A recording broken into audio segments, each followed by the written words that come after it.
Magandang hapon. Ngayon ay 13 ng Hunyo, 2023. Ako si Roshea Pasco. At ako naman si Kimberly Lozano sa ulan ng mga balita. Bagyong Chedel lumakas pa. Alert level sa taal volcano, posibleng itaas. Para sa nagbabagang balita, Bagyong Chedel lumakas pa. Alamin natin ang detalye. Ninya Pili nakatutok.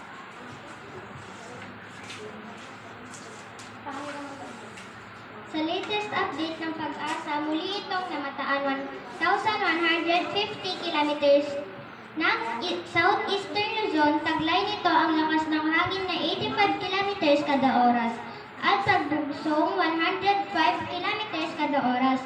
Mabagal ang kilos nito pa west, northwest at mababa pa rin ang tsansang maglandfall. Posibleng lumakas din ito bilang typhoon maaari ngayon o bukas. Ayon sa Pag-asa, sa ngayon ay mababa pa ang tsansang magdulot ng malakas na pag-ulan sa bansa.